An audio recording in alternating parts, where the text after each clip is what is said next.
Dalam kebanyakan kasus, Nicholas berbaring di tempat tidur sekitar jam 10 malam, bolak-balik. Saat itu sekitar jam 12 pagi sebelum dia hampir tidak bisa tidur.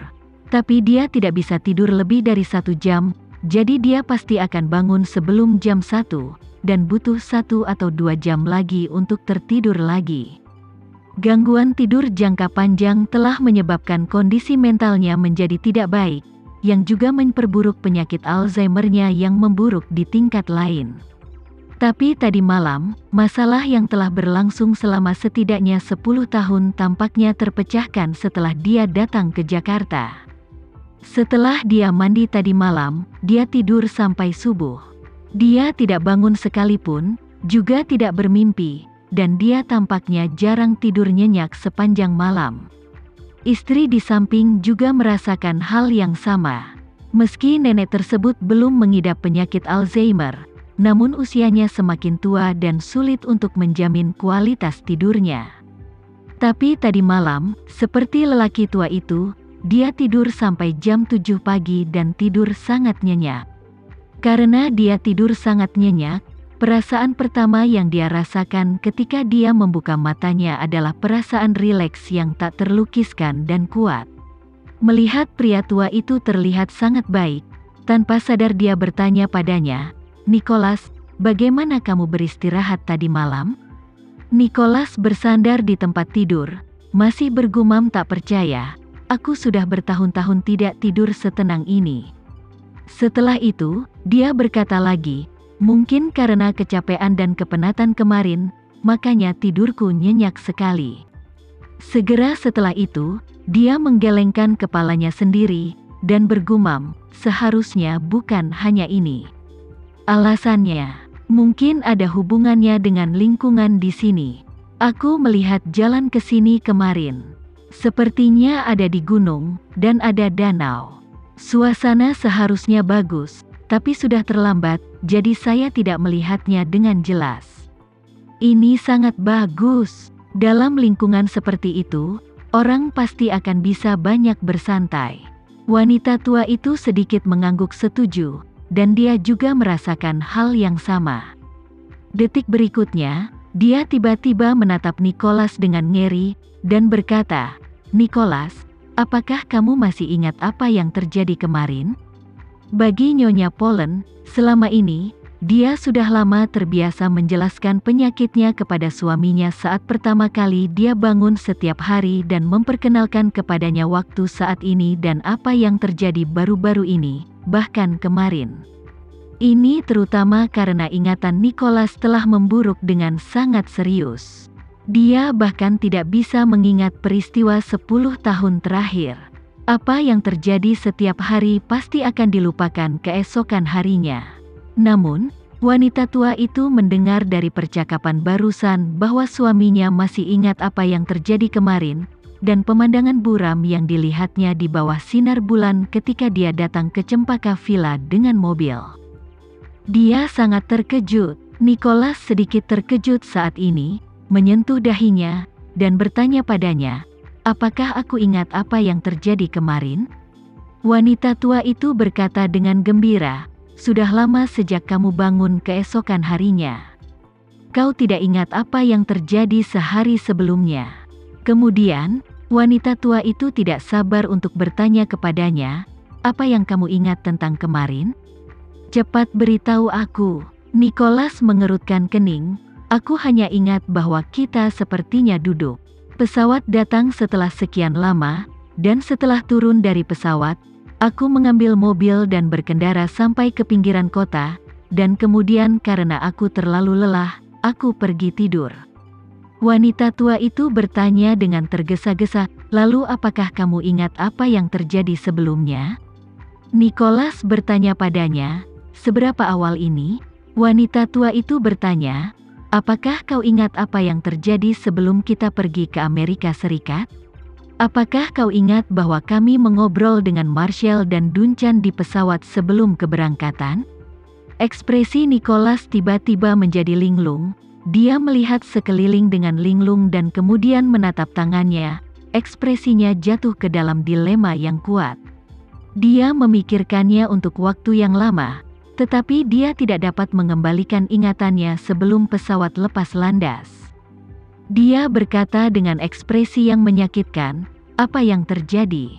"Hal terjauh yang dapat kuingat adalah turun dari pesawat dan bergegas ke sini. Aku tidak ingat apa-apa lagi." Wanita tua itu dengan cepat menghibur, "Tidak apa-apa, tidak apa-apa, Nicholas. Bagus sekali kau dapat mengingat ini karena kau bahkan tidak dapat mengingat apapun yang terjadi sehari sebelumnya." Saat dia berbicara, wanita tua itu mau tidak mau berkata dengan bersemangat, "Selama bertahun-tahun, kondisimu telah memburuk, dan aku belum pernah melihat harapan untuk pembalikan. Tetapi sekarang ini adalah sinyal yang sangat, sangat bagus. Tampaknya Tuan Bram memberitahuku bahwa tempat ini adalah tempat berharga dari pertanda geomantis, dan itu benar. Itu benar. Ini benar-benar waktu yang tepat untuk datang ke Jakarta." Wanita tua itu tidak tahu bahwa peningkatan pria tua itu pada malam pertama tinggal di Cempaka Villa sepenuhnya karena kehadiran Tama di villa ini. Dan formasi kecil yang tidak mencolok itu diletakkan. Jangan lihat formasi ini hanya menggunakan pil peremajaan dan sedikit energi spiritual, tetapi nilai formasi ini lebih dari 100 miliar. Menurut rutinitas lelaki tua itu setelah sakit, ingatannya setiap hari seperti artikel yang ditulis di pantai. Saat air pasang terus menerpa pantai, sebagian besar kandungan di pantai akan hanyut, dan saat air pasang naik di malam hari, kandungan tersebut akan hilang. Cuci semua yang ada di pantai.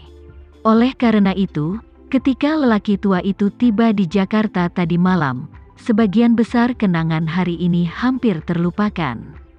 Dia bergegas dari bandara ke Cempaka Villa. Ketika dia berada di villa ini dan diam-diam dipelihara oleh pil peremajaan Tama, ingatannya segera diperkuat di bawah pengaruh formasi. Itu sebabnya dia masih bisa mengingat apa yang terjadi setelah turun dari pesawat, tapi dia tidak bisa mengingat semuanya sebelum turun dari pesawat. Wanita tua itu sangat senang saat ini. Dia dengan cepat berkata kepada lelaki tua itu, "Aku harus segera memberitahu Marshall kabar baik." Kemudian, dia menarik lelaki tua itu dan naik lift ke lantai pertama. Saat ini, di restoran besar di lantai pertama, para pelayan sudah menyiapkan sarapan yang mewah.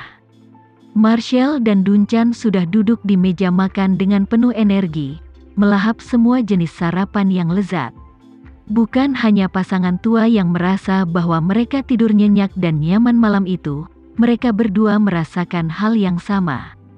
Keduanya merasa seolah-olah mereka telah kembali ke usia 17 atau 18 tahun yang tak berperasaan dan energi. Setelah menghabiskan seluruh energinya di siang hari, mereka bisa langsung tertidur di tempat tidur. Melihat pasangan tua itu datang, keduanya segera berdiri dan menyapa. Sementara Marshall bertanya dengan prihatin, "Ayah dan ibu, bagaimana tidur nyenyak kalian tadi malam?" Wanita tua itu berkata dengan penuh semangat, "Aku tidur sangat nyenyak, dan aku akan memberitahumu beberapa kabar baik." Lelaki tua itu masih ingat apa yang terjadi kemarin. "Benarkah, Bu?" Marshall terkejut karena gorengan itu jatuh dari tangannya. Dia menatap ayahnya yang kemerahan dan bertanya dengan tergesa-gesa, "Ayah, apakah kamu masih ingat semuanya dari kemarin?" Orang tua itu berkata, "Aku ingat sebagian dari itu. Sejak aku turun dari pesawat dan datang ke sini, aku mengingatnya dengan sangat jelas, dan aku tidak dapat mengingatnya dengan jelas sebelumnya." Marshall berseru, "Aku baru ingat aku memberitahu Duncan bahwa tempat ini tampaknya adalah tanah harta karun pertanda geomantik. Setelah aku tidur di sini, aku merasa sangat rileks di sekujur tubuhku." Dia mengatakan dia merasakan hal yang sama, dan aku pikir itu mungkin sesuatu yang terjadi di antara kami berdua. Halusinasi atau delusi, aku tidak berharap kalian berdua merasakan hal yang sama. Yang lebih luar biasa lagi adalah ayah itu. Ayah masih ingat apa yang terjadi kemarin. Itu terlalu luar biasa. Dia memandang Duncan yang ada di sampingnya dan bertanya, "Duncan, apakah menurutmu ada sesuatu yang metafisik di dalamnya?" Duncan mengangguk sambil tersenyum, dan berkata, "Masalah ini memang agak ajaib, dan yang lebih penting, saya benar-benar bisa merasakan keindahannya. Mungkin ada sesuatu yang metafisik tentang itu."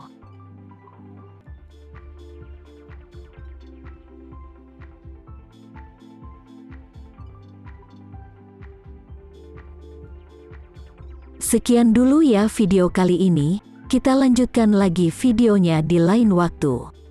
Oh iya, bagaimana menurut kalian? Semoga bisa sedikit menghibur kalian semua. Untuk teman-teman yang baru nonton, jangan lupa subscribe ya, hehehe.